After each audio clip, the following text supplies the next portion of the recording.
ધોરા ઉપર ને મળી ધોરા ઉપર તોપ, ચાંદી ગોળા ચાલતા ગોરા નાખ્યા ટોપ।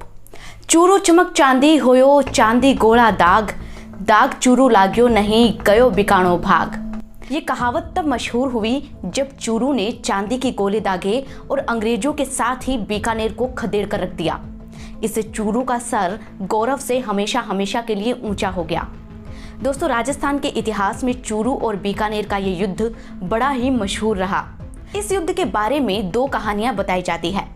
पहली कहानी के मुताबिक साल 1814 में ये युद्ध हुआ था, क्योंकि बीकानेर और चूरू के राजाओं के बीच अनबन हो गई थी। और दूसरी कहानी के मुताबिक जब सन 1857 में पूरे देश में आज़ादी की क्रांति हुई थी, तब ये युद्ध हुआ था। हालांकि इन दोनों ही कहानियों में किरदार एक ही जैसे हैं। दोस्तों, इस कहानी के मुताबिक बीकानेर के राजा सूरत सिंह ने अंग्रेजों के साथ मिलकर चूरू पर हमला बोल दिया था। उस वक्त चूरू के शासक थे राजा शिव सिंह, जिन्हें हर हाल में चूरू की रक्षा करनी थी। इधर चूरू के किले को दुश्मन की सेना ने घेर लिया था। दोनों तरफ से जबरदस्त गोलाबारी हो रही थी। चूरू के लोहार लगातार गोले बना रहे थे, लेकिन कुछ दिन बाद ही लोहा खत्म हो गया। अब राजा को चिंता हुई कि ऐसे में युद्ध कैसे जीता जाएगा। लेकिन इस बार चूरू की जनता ने अपनी तिजोरियां खोल दी। लोगों ने अपने चांदी के आभूषण राजा को दे दिए। अब लोहारों के साथ मिलकर काम किया सुनारों ने, और चांदी को पिघलाकर गोले बनाए गए और उनमें भरा गया बारूद। कहते हैं कि चूरू की प्रजा का ये प्यार देखकर सेना में एक बार फिर से जोश आ गया। उन्होंने दुश्मन की सेना पर गोले दागने शुरू कर दिए। चांदी के गोले पड़ते देख दुश्मन भी हैरान रह गए और आखिरकार उन्हें मैदान छोड़कर भागना ही पड़ा। नमस्कार दोस्तों, मैं हूं अंशिका सारडा। वैसे तो चूरू के इस किले का निर्माण 1739 में ठाकुर कुशाल सिंह ने करवाया था, लेकिन उन्होंने चूरू को बसाया नहीं था। चूरू की स्थापना तो 4 मई 1620 को चूरामन चौधरी नाम के एक जाट ने की थी, जिसे चूहड़ा जाट भी कहा जाता है। आज हम आपको चूरू शहर के इतिहास, वर्तमान और भविष्य की एक झलक दिखाएंगे इस रिपोर्ट में।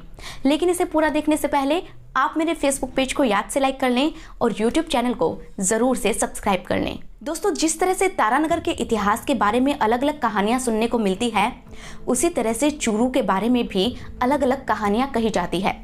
डॉक्टर पेमाराम के मुताबिक चूरू की स्थापना कालेरा जाटों ने की थी और इसे पहले कालेराबास के नाम से जाना जाता था।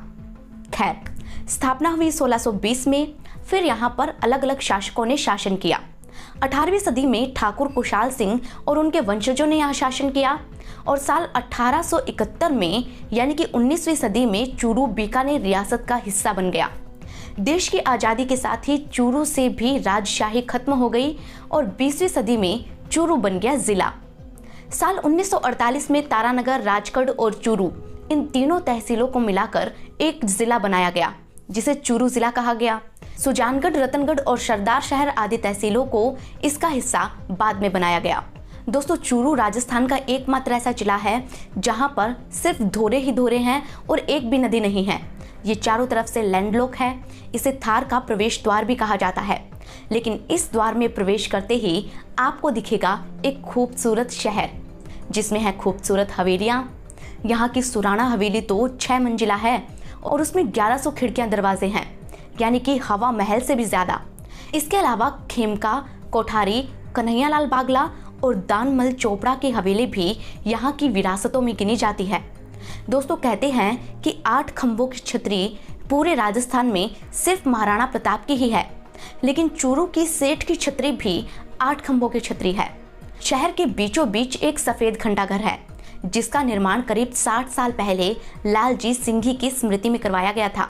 दोस्तों, लोग बताते हैं कि एक दौर ऐसा भी था जब चूरू शहर के लोगों की दिनचर्या इस घंटाघर के घंटों की आवाज़ों से ही शुरू होती थी।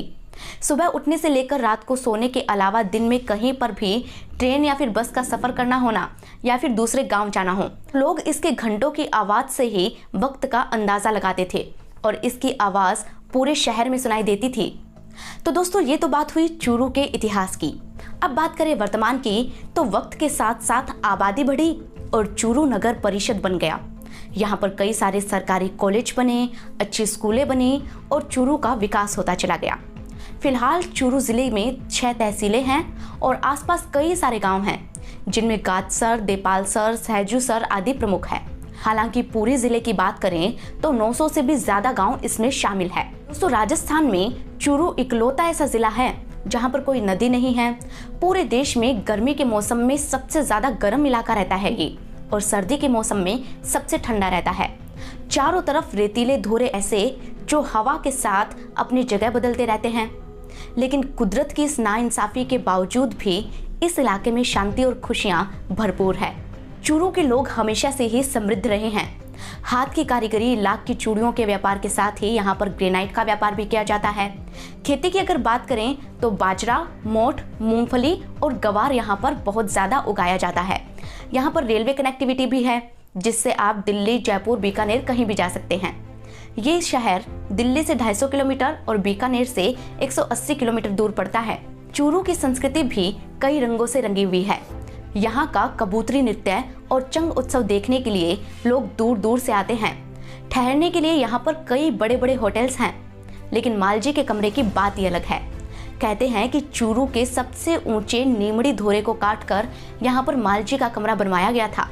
इसका हॉल 30 फीट ऊंचा है, जहाँ पर आज भी शादी ब्याह के कार्यक्रम होते हैं। वहीं चूरू का जैन मंदिर तो राजस्थान का स्वर्ण मंदिर कहलाता है। दोस्तों, अभी तक तो हमने बात की सिर्फ और सिर्फ चूरू शहर की। बतौर जिला अगर देखा जाए तो यहाँ पर ताल छापर अभ्यारण्य है, जो हिरणों के लिए काफी मशहूर है। यहाँ खारे पानी की झील भी है, साथ ही विदेशों से कुर्जा पक्षी भी यहाँ आते हैं। यहाँ पर बजरंगबली का विश्व प्रसिद्ध सालासर बालाजी का मंदिर है। सुजानगढ़ का तिरुपति मंदिर भी यहाँ पर काफी मशहूर है। चूरू जिले ने ही दुनिया को स्टील किंग लक्ष्मी निवास मित्तल और कवि कन्हैया लाल सेठिया जैसे नगीने दिए हैं। यहाँ सावा गांव में बहुत बड़ा गुरुद्वारा है, जहाँ पर पूरे भारत से सिख समुदाय के लोग मत्था टेकने आते हैं। वहीं ददरेवा में लोक देवता गोगा जी का सबसे बड़ा मेला लगता है। इसी जिले की तारानगर तहसील पूरे राजस्थान में शिक्षा नगरी के रूप में जानी जाती है। इसके अलावा सरदार शहर का इच्छापूर्ण बालाजी मंदिर भी पूरे राजस्थान में खूब प्रसिद्ध है। दोस्तों, राजनीति की अगर बात करें तो ये बीजेपी का गढ़ माना जाता है। वर्तमान सांसद यहाँ पर राहुल कस्वां हैं, जो 4 बार सांसद रह चुके राम सिंह कस्वां के बेटे हैं।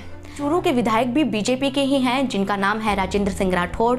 हालांकि चूरू नगर परिषद की सभापति कांग्रेस की पायल सैनी है। इसके अलावा जिले का सबसे बड़ा सरकारी अस्पताल डीबी अस्पताल चूरू में ही स्थित है। लेकिन फिलहाल के वक्त को देखते हुए इस शहर को बहुत अच्छे और बड़े अस्पतालों की जरूरत है, और ये जरूरत चूरू की ही नहीं बल्कि चूरू की हर तहसील की है। खैर दोस्तों, ये थी चूरू जिले की एक झलक। अगर कुछ रह गया हो जिसका जिक्र मैंने नहीं किया तो आप उसके बारे में मुझे कमेंट सेक्शन में जरूर बताएं। इसके अलावा आप मुझे ये भी बता सकते हैं कि आगे आप किस शहर के इतिहास के बारे में जानना चाहते हैं। दोस्तों, इस रिपोर्ट को जितना हो सके उतना शेयर करें, ताकि चूरू के गौरवशाली इतिहास के बारे में देश और दुनिया भर के लोग जान सके। इसी तरह की रिपोर्ट्स देखने के लिए आप मेरे YouTube चैनल को याद से सब्सक्राइब कर लें। मुझसे जुड़ना चाहते हैं तो मेरे Facebook पेज को याद से लाइक कर लें। अपना ख्याल रखें, खुश रहें और मिलते रहें। धन्यवाद।